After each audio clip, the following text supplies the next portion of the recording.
Hi pals, John here with the LensPal, and today we are going to take a look at the RS3 Pro from DJI.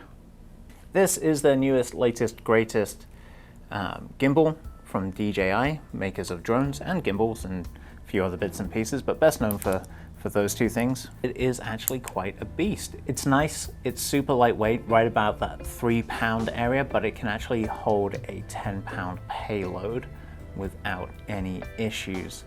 What we have here is the 3 Pro. They actually released 2 gimbals, the RS3 and the RS3 Pro. This is the Pro version, comes with a few extra bits and pieces, and we have it in the combo, so it comes with even more bits and pieces. What are those bits and pieces? Well, for one, you have the wireless video transmission system, formerly known as RavenEye. In fact, it still says RavenEye on them, even though they're transitioning away from that name.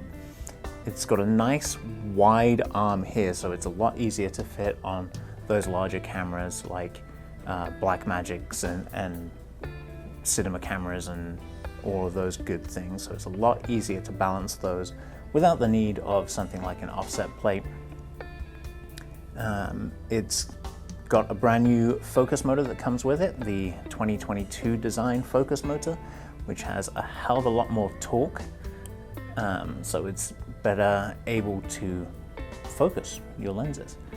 So this here is the Canon C70 with the RF 85mm on it. This is a pretty hefty setup. And what I'm going to do is I'm just going to slide this in here. Of course, now that I'm doing it on camera, so we're going to go to pieces. There we go. I'm going to come back a bit more. I feel like it was right about there. Let's have a look. That seems pretty good. All right, and then I'm going to plug a couple of cables in. This one goes here. This one's going to come around and go in there, and we're balanced, just about. And then when I wake it up, it unlocks the auto-locking locks on each of the arms. Basically what that does is, if you were to move the gimbal around, put it in, I don't know, some random position at the end of your shoot, and then you put it to sleep or you turn it off, it'll actually move it back into a secure position and pop the locks in place. Then when you turn it back on, it takes a second, unlocks the arms, and you are good to go again. Which is a pretty nice little feature. One of the improvements over the RS2 is the rear touch screen.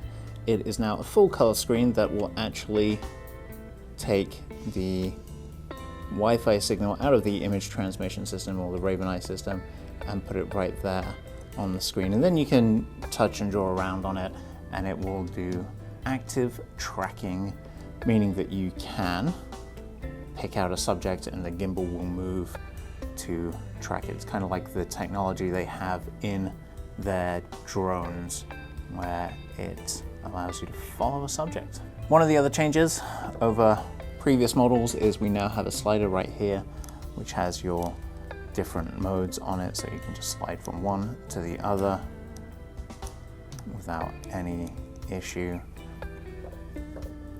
So you've got pan, tilt, follow, pan, follow, and an FPV mode as well. And obviously you can do all the things that you would expect on a Ronin, such as gimbal lock, recentering,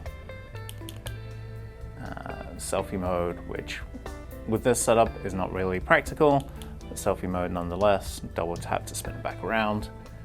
Yeah, so that's it. This is available now on the website, thelenspal.com, with rentals from 2 to 90 days. So if you are a cinematographer in need of an easier, better setup, gimbal setup, then this is the one for you. One of the nice things, actually, I've been playing around with the Ronin app, which has an update because obviously new gimbal, who dis?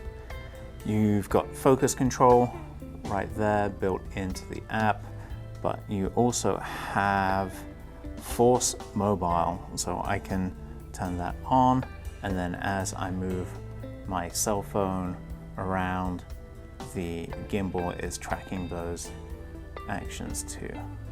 And you can play around with this, you can change the speeds and the smoothness of everything. So I'll just up that smoothness. So it's a lot smoother. A little bit slower as a consequence, but you could up the speed as well to compensate for that. Virtual joystick on the phone through the app as well.